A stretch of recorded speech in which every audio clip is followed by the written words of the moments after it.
வணக்கங்களையும் வாழ்த்துக்களையும் கூறி வரவேற்கிறோம். இன்றைய நிகழ்ச்சி மிகவும் சிறப்பான முறையில் அமைய எல்லாம் வல்ல இறையருளும் குருவின் ஆசியும் நமக்கு துணை நிற்கட்டும். இன்றைய நிகழ்வில் முதலாவதாக அகத்தவம் என்ற தலைப்பில் சிந்தனை செய்ய உள்ளோம். சான்றோர் பெருமக்களே, அகத்தவம் அப்படின்னு சொல்லும் பொழுது நமக்கு முதல்ல என்ன சொன்னாங்க? புருவ மத்தியில நினைவை வைத்து கவனிக்க சொன்னாங்க. அடுத்து சாந்தி, துரியம் அப்படின்னு ஒவ்வொரு புள்ளியில ஒவ்வொரு மையங்கள்ல நினைவை நிறுத்தி கவனிக்க சொன்னாங்க இல்லைங்களா? அப்படித்தானே நாம செய்துட்டு வரோம். அப்ப இந்த புள்ளி எல்லாம் என்ன அப்படின்னு பார்த்தா எல்லாமே எண்டோகிரைன் கிளான்ஸ் என்று சொல்லக்கூடிய நாளமில்லா சுரப்பு மண்டலங்களுடைய மையங்களைத்தான் ஒவ்வொரு சக்கரங்களாக சொல்லப்படுகிறது. அப்போ தவம் பண்ணாத போது இந்த சக்கரங்கள் எல்லாம் இயங்கவில்லையா அப்படின்னு பார்த்தோம்னா இயங்கிக் கொண்டுதான் இருக்கிறது. அப்ப ஏன் நாம எந்த இடத்துல தவம் செய்யணும்? ஆக்சுவலா தவம்னா என்ன அப்படின்னு பார்த்தோம்னா, தவம் அப்படின்னா அதற்கு சரியான வார்த்தை நாம் எதை நினைக்கிறோமோ அதுவாகவே மாறக்கூடியது. இப்ப ஒரு பூவை நினைச்சா அந்த பூவாகவே மாறக்கூடியது. அப்போ நாம எதை நினைக்கிறோமோ அந்த பொருளினுடைய தன்மையாகவே இந்த உடலும் மனசும் மாறக்கூடியது. இதுதான் தவத்தினுடைய இயல்பு. ஒரு ஐஸ்கிரீமை நினைக்கிறோன்னு வச்சுக்கோங்களேன், அந்த ஐஸ்கிரீமை நினைச்ச உடனே நாக்குல அந்த சுவை உணர்வு, அந்த சில்லென்ற உணர்வு வரும் இல்லைங்களா? ஒரு ஊறுகாயை நினைச்ச உடனே நாக்குல உமிழ்நீர் சுரக்கும் இல்லைங்களா? அதுதான் தவம். இது ஒன்றும் பெரிய ஒரு கஷ்டமான ஒரு விஷயம் கிடையாது. ஆக தவம் என்பது எதை நினைக்கிறோமோ அந்த பொருளினுடைய தன்மையாகவே மாறக்கூடியது. இதத்தான் எண்ணத்தில் எண்ணமாய் லயிக்க செய்தல் யோகம் அப்படின்ற வார்த்தையில சொன்னாங்க. அப்போ ஒரே எண்ணமாக இருக்கணும். ஒரே எண்ணம் அப்படின்னா அது எந்த எண்ணமாக இருந்தா அந்த எண்ணமாகவே லயிக்கலாம் அப்படின்னு பார்த்தோம்னா அதற்கு ஒவ்வொருத்தரும் ஒவ்வொரு விதத்துல சொல்லி கொடுத்தாங்க. சில பேர் மந்திர உச்சாடனங்களை சொல்ல சொன்னாங்க. சில பேர் ஏதாவது உருவங்களை வைத்து அந்த உருவங்களை பார்த்து தியானம் செய்ய சொன்னாங்க. சில பேர் ஏதாவது தகடுகளை எழுதி வச்சு அந்த தகடுகள் மூலமாக ஆற்றலை உள்வாங்குவதற்கு, மனதை ஒருநிலைப்படுத்துவதற்கு பயிற்சி கொடுத்தாங்க. இப்படி மந்திரம், யந்திரம், தந்திரம், இது போக வாசினா என்னங்க? மூச்சை கவனிக்கக்கூடிய பயிற்சி. இதை எல்லாவற்றையும் தாண்டி அருட்தந்தை கொடுக்கக்கூடியது உயிரையே கவனிக்கக்கூடிய பயிற்சி. நம்முடைய உயிரை நாமளே கவனிக்கக்கூடியது. இன்னும் ஆழ்ந்து போகிற பொழுது அந்த உயிரினுடைய மூலப்பொருளான இறையையே உணரக்கூடிய நிலைக்கு கொண்டு போகக்கூடியதுதான் தவம். இது எப்படி கொண்டு போகுது அப்படின்னு பார்த்தோம்னா, நமக்கு இந்த மன அலைச்சுழல் வேகத்தை பத்தி தெரியும் இல்லைங்களா? இப்ப மூளைச்செல்கள் எல்லாம் இயக்கத்துல இருக்கு, கண்ணு பார்த்துட்டே இருக்கு, காது கேட்டுக்கிட்டே இருக்கு. கண்ணு பார்க்குது, காது கேட்குதுன்னா கண்ணின் வழியாகவும் காதின் வழியாகவும் ஜீவகாந்த ஆற்றல் வெளியேறி இந்த செல்போன்ல போய் மோதி சிதறி பிரதிபலிச்சு அதுல இருக்கக்கூடிய அந்த எலக்ட்ரோ மேக்னட்டிக் வேவ்ஸை உள்ள வாங்கி கொண்டு அங்கு பதியுது இல்லைங்களா? அப்போ ஒரு காந்தம் வெளியேறித்தான் ஒன்றை பார்க்குது, கேட்குது, ரசிக்குது, சுவைக்குது. எல்லாமே இவை எல்லாவற்றையும் உணர்ந்து கொள்ளக்கூடியது எதுங்க? மூளை. அப்ப மூளை உணர்கிறது என்று சொன்னால் மூளையின் வழியாகவும் ஏதோ ஒன்று செலவாகி கொண்டுதானே இருக்கணும். அப்படி மூளை வழியாக செலவாகக்கூடிய அந்த ஆற்றலுக்கு பெயர் தான் மனம். அப்ப எந்த ஆற்றல் மூளையின் வழியாக செலவாகிறது அப்படின்னு பார்த்தோம்னா ஜீவகாந்தம் தான். அதை தவிர்த்து வேற எதுவும் இந்த உடல்ல இல்லை. ஆக தவம் செய்ய செய்ய செய்ய இந்த மூளைச்செல்கள் வழியாக வெளியேறக்கூடிய அந்த ஜீவகாந்த அலையினுடைய அலைச்சுழல் வேகம் குறைகிறது.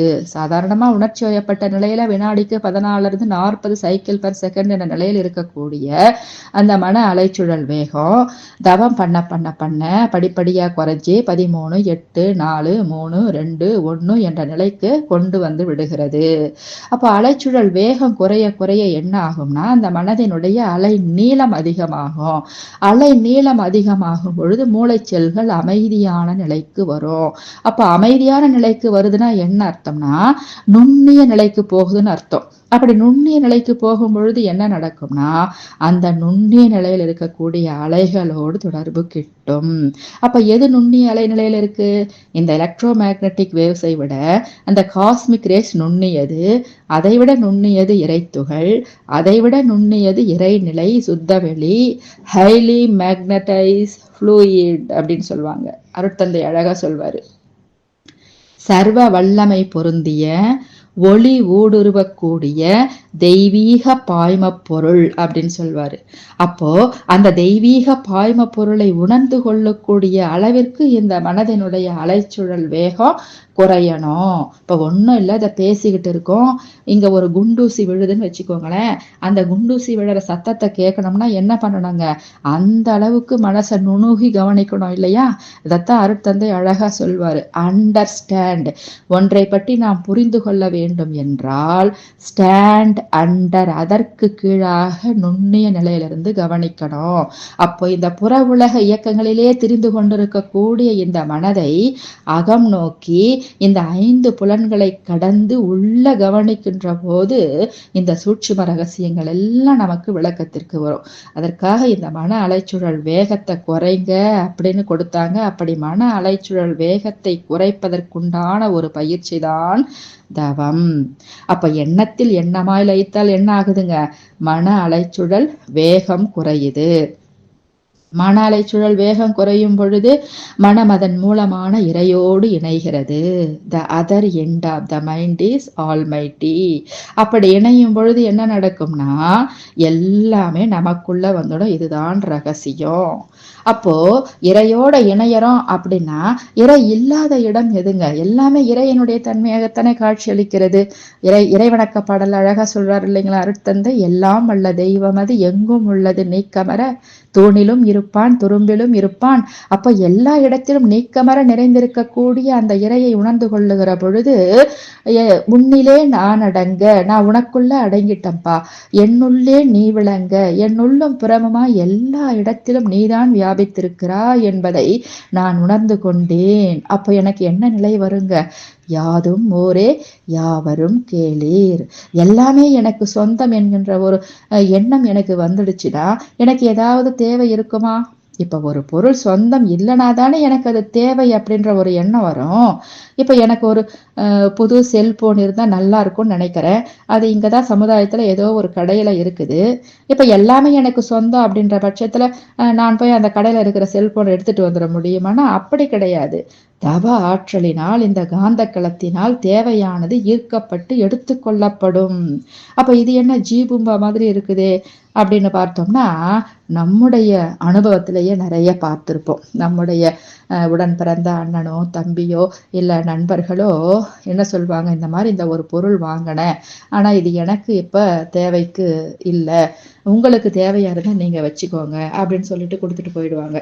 உண்மையிலே பார்த்தோம்னா நமக்கு அந்த பொருள் தேவையாக இருக்கும். இப்படி நமக்கு தேவையான பொருள் எல்லாம் நமக்கு கிடைக்குதுன்னு வச்சுக்கோங்களேன், நமக்கு ஏதாவது கஷ்டம் இருக்குமா, வாழ்க்கையில சிக்கல் இருக்குமா, எல்லா பொருளும் நமக்குள்ள வந்துடுச்சு. இதைத்தான் வேண்டிய வேண்டியாங்கு எய்துவர், எல்லாத்தையும் பெறலாம். ஒன்னே ஒண்ணுதான் செய்யணும், ஒண்ணுமில்லாததை போய் சேரணும்.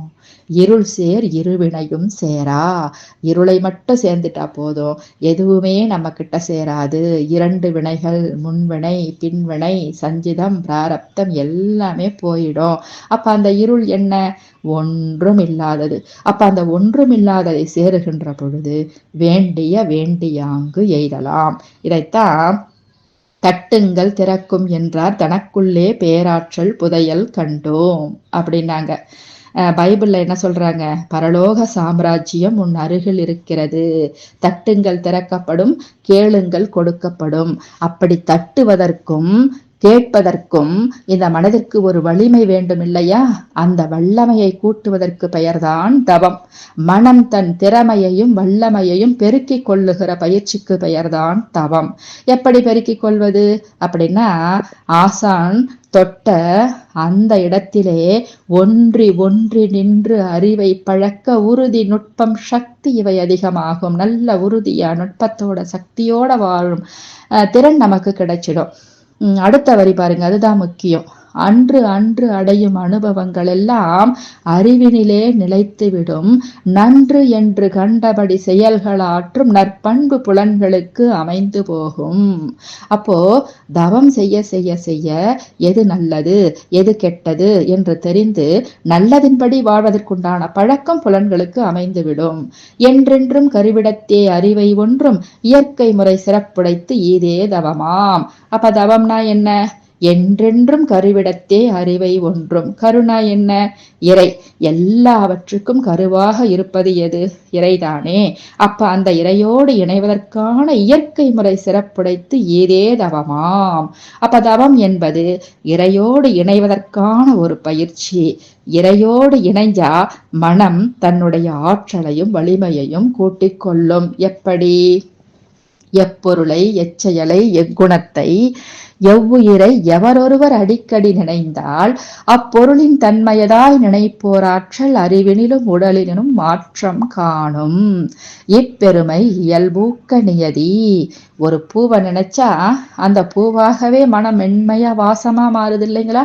அதே போல இறையோடு இணைந்து இருக்க இருக்க ஒன்றுமில்லாத no character, no shade, no image, இப்படிப்பட்ட ஒரு பொருளோட இணைஞ்சு இருக்க இருக்க நாமளும் no character, no shade, no image என்ற நிலைக்கு வந்து விடலாம். அப்படின்னா என்னங்க? எல்லா பொருளும் எனக்குள்ளே.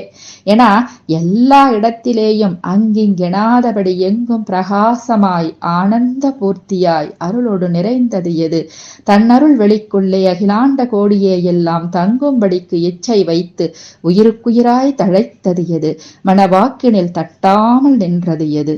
அப்போ அத்தனையும் தனக்குள்ளாக வச்சு பாதுகாத்து கொண்டிருக்கின்ற அப்படிப்பட்ட அந்த சுத்த வழியை நாம் உணர்கிற பொழுது, நாமும் அந்த நிலைக்கு போகிற பொழுது எல்லாம் நமக்குள்ளே வந்துவிடும். இதைத்தான் கிருஷ்ணன் சிறு வயதுல மண் சாப்பிடும் பொழுது யசோதா அம்மா வாயை திறக்க சொல்லுவாங்க.